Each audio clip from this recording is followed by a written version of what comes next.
Sim, isso é meio incrível, né? É incrível que a gente viva num Brasil onde se diz muito sobre a Constituição e proteger ela e a legalidade das coisas, mas os maiores defensores de tudo isso são aqueles destruindo as instituições. Como que é possível o Alexandre de Moraes ter esse nível de poder? Sim, o que que ele fez? O que que ele falou? Quem que tá do lado dele que faz ele ter essa influência institucional tão gigantesca, onde ele pode quebrar os princípios da própria democracia em nome dela, e nada é dito, nada é feito. Pelo contrário, ele é coroado como o herói da democracia pela mídia mainstream e por grande parcela do povo. Da onde vem esse poder? Algumas origens. A primeira origem tem a ver com uma forma teleológica de ver o direito. O que significa isso?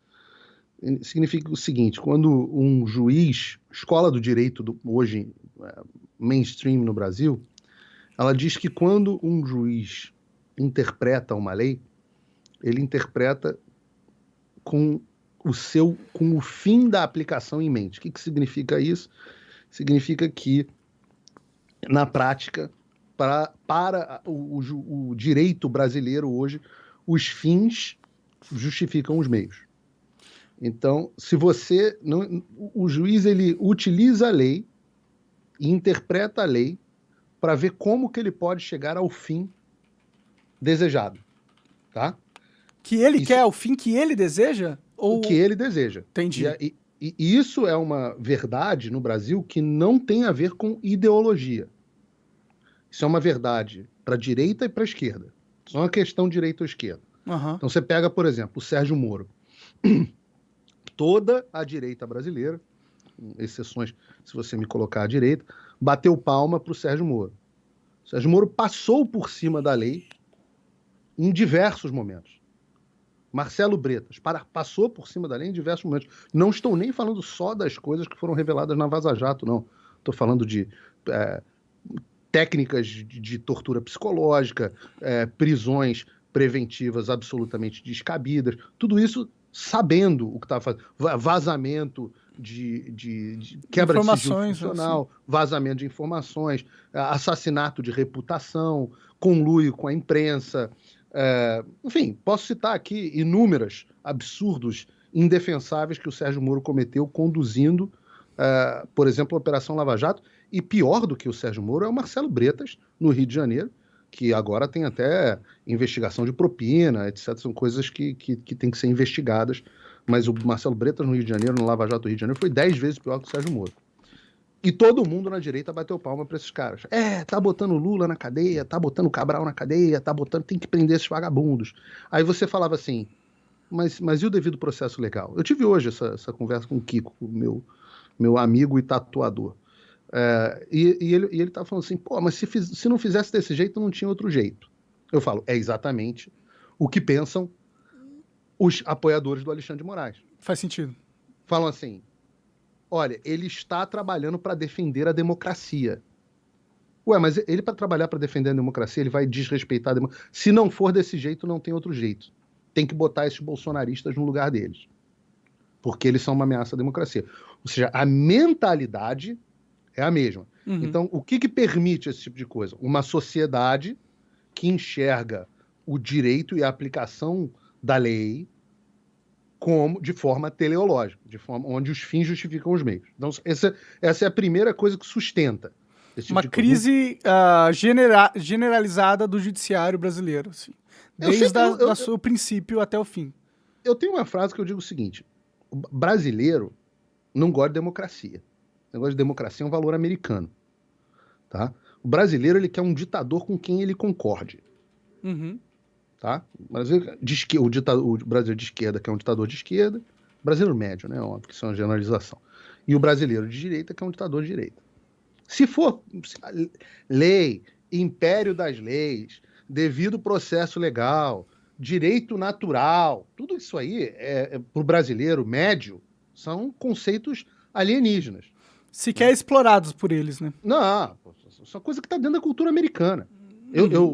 Muito do meu trabalho, muitas vezes, é quase de civilizar a massa brasileira, no sentido de, cara, não defende o que é errado. Os fins não justificam os meios. Liberdade é um valor fundamental. Você tem direitos que são dados a você por um criador, que não são dados pelo Estado. Assim, são conceitos que são cerne da democracia americana e que nunca chegaram no Brasil. Então, essa é uma parte da resposta para você. Existe uma outra parte da resposta, que é do ponto de vista prático, de quem permite que o Alexandre de Moraes tenha tanto poder, que é o fato de que hoje ele cumpre os objetivos de algumas pessoas. Uma parte delas é a esquerda tradicional, petista, etc., etc., que criticava o Alexandre de Moraes e pedia o impeachment do Alexandre de Moraes, mas quando ele passou a ser o algoz do Bolsonaro, ela passou a bater palma para ele. Mas, além desta esquerda, existe o objetivo de uma outra esquerda, que nem sempre é identificada como esquerda, mas que a gente pode chamar aqui de establishment, que é uma esquerda mais tucaninha, o mercado financeiro. É o Deep State brasileiro, não? Do qual o Deep State faz parte. O Deep State brasileiro, em geral, tem um pedaço do Deep State. O que é o Deep State? O Deep State são aqueles burocratas que têm um grau de poder que não são eleitos, estão incrustados profundamente no Estado brasileiro. Então você pega a Denise, a delegada que conduziu boa parte até recentemente do inquérito dos atos antidemocráticos. Você não consegue tirar a Denise de lá. O eleitor não tem poder sobre a Denise. Troca o governo, a Denise vai continuar a delegada da Polícia Federal. O cara do Ministério Público, lá o militante que eu esqueci o nome, que abriu uma investigação contra a Jovem Pan, em São Paulo. Esse cara é um burocrata não eleito, incrustado nas profundezas do Estado brasileiro. A gente não tem controle sobre ele. E muitos desses caras do Deep State, alguns são petistas e outros são desse establishment tucano, que você pode chamar de globalista. É uma outra esquerda que tem pontos de convergência com o PT, mas não é a mesma esquerda. Pode crer. Então, pensa nesses caras mais como agenda verde, mais como pessoal... Agenda woke, agenda globalista, agenda de dar à ONU e a organizações internacionais o poder soberano sobre os países. Davos. Fórum econômico, tal, essas coisas. Exato, Beautiful People. Klaus Schwab. Klaus Schwab. Essa galera, mas tem, né? Então, há uma união dessas pessoas, que é a mesma união que permitiu a chegada do Lula no poder, são pessoas que têm instrumentos muito poderosos, eles todos também deram condições para que o Alexandre fizesse o que está fazendo. Então, você tem uma permissibilidade da sociedade que aceitou esse tipo de visão para o direito, e com isso, não sou eu que digo, né? Se o juiz não tem quase o check and balance, o check and balance do juiz é a lei. Se o juiz não é escravo da lei, então ele pode tudo. Cada juiz é o seu Deus. Uhum. Né? E eu falo sempre isso, que a gente enxerga o problema como o Alexandre de Moraes, mas o problema não é o Alexandre de Moraes. Vamos sair, vamos parar de falar de política, vamos falar de futebol. Foi criado, o Rica que ia gostar de falar disso. Os SAF foram criados justamente para proteger os clubes, quer dizer, os times, dos endividamentos trabalhistas, etc., dos clubes. Aí foi criado, a lei foi feita para isso, foi uma grande conquista no Brasil, o futebol brasileiro começou a decolar com os SAFs, meu Vascão. Semana retrasada, um juiz já reconheceu lá no Rio de Janeiro, se eu não me engano, que os SAFs, as empresas, né, os SAFs são responsáveis sim pelas dívidas trabalhistas. Mudou a jurisprudência um juiz de primeira instância. Por que ele decidiu isso? A lei diz diferente. A lei foi criada justamente para criar essa proteção. O investidor entrou com essa proteção em mente. E aí você teve todo o processo da sociedade de discutir e transformar isso em lei através da escolha dos seus representantes. Os representantes votaram, o Poder Executivo sancionou, etc. Um monte de audiência pública, passa no Congresso, primeira sessão, modificativo no texto, não sei o que, segunda sessão, vai para o Senado, volta, não sei o que, veto parcial, o presidente sanciona, virou lei. Graças a Deus, a democracia funcionou. Aí vem uma porra de um burocrata não eleito que prestou um concurso que eu não consigo tirar ele de lá nunca mais na vida dele, e ele decide que não, que o SAF não tá valendo. Foi cumprido isso aí? É o que tá valendo nesse momento. Aí mas vai ter apelação, aí Só que, pô, olha o caceta da insegurança jurídica. Agora a discussão é se pode cobrar imposto retroativo ou não. Então, porra, cara,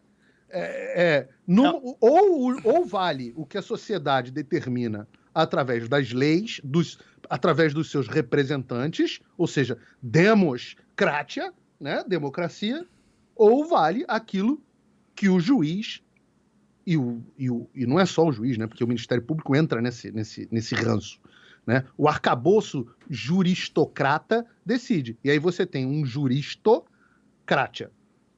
Então, ou é democracia, ou é juristocracia. Uhum. E hoje o Brasil vive uma juristocracia.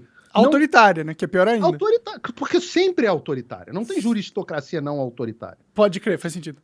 E hoje minha missão aqui, mais do que tudo, é conscientizar o mundo de que o Brasil não vive uma democracia. A maior parte do meu trabalho hoje aqui, mais do que como jornalista, é quase que de embaixador, de ficar batendo de porta em porta, falo com congressista, falo com CEO de empresa, esse final de semana eu estava fazendo uma apresentação para os legisladores da Carolina do Sul sobre o que houve nas eleições brasileiras. Assim, é preciso que se entenda que o Brasil não vive mais uma democracia. É preciso fazer essa conscientização dentro do Brasil e fora do Brasil também. Oi, tudo bem? Essa altura você já deve estar sabendo que censuraram e desmonetizaram todas as minhas redes sociais no Brasil, além de bloquearem minhas contas bancárias e até cancelarem meu passaporte.